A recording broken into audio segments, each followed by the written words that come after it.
Bonjour à tous. Je vais aujourd'hui vous présenter le critère de risque qui est présent en haut de toutes nos analyses et qui est défini plus avant dans l'onglet critères. Je vous invite à aller le voir pour chacune des entreprises que nous étudions parce que c'est une mine d'informations vraiment sur la société.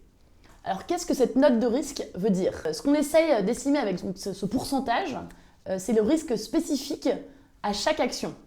C'est pas le risque qui peut être lié à la cyclicité ou à la volatilité ou à tout autre élément qui est normal finalement, comme on l'a vu dans les autres vidéos, dans la vie d'une entreprise, mais au contraire le risque anormal.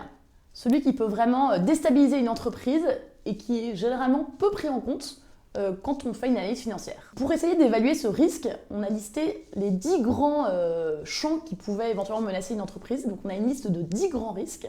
Il y a le risque opérationnel, le risque technologique, le risque financier, le risque politique, le risque réglementaire, un grand risque qui regroupe tous les domaines environnemental, sociétal, sanitaire, le risque social, le risque d'un piratage informatique, donc la cybersécurité, et enfin le risque de concurrence et le risque stratégique. Ces 10 risques, ils ne sont pas pondérés.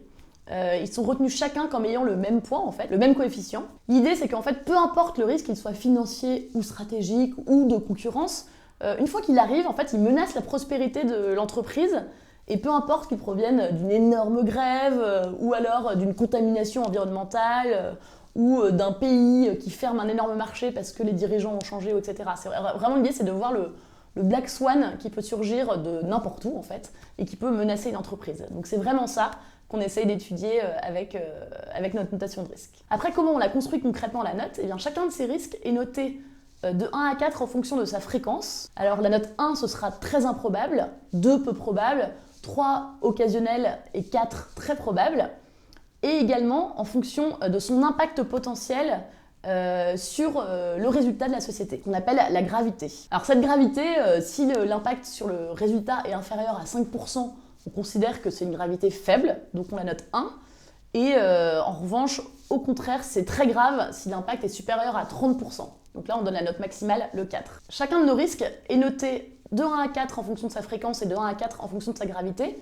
Donc, on multiplie les deux notes pour obtenir un résultat sur 16. On a, rappelons-le, 10 grands risques. On obtient donc une note sur 160 que l'on ramène à la fin en pourcentage, ce pourcentage que vous voyez en haut de nos études. Et si vous cliquez sur le petit i, à côté de chaque chiffre, vous aurez la définition et l'argumentation de comment on a obtenu cette note pour chacune de nos analyses. C'est vraiment une mine d'informations qui permet de mieux comprendre tous les enjeux d'une entreprise, donc je vous invite vraiment à aller voir sur notre site. Petite précision, nos notes de risque, la plus faible, elle est à 17% et la plus élevée, elle est à 42%, c'est-à-dire que c'est assez regroupé. Pourquoi? Eh bien, c'est très normal.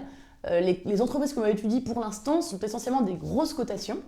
Elles existent depuis un bon bout de temps, elles ont une certaine stabilité financière, et donc elles n'ont pas un risque de 90%, c'est tout à fait logique. Merci et à bientôt avec l'équipe Hibou.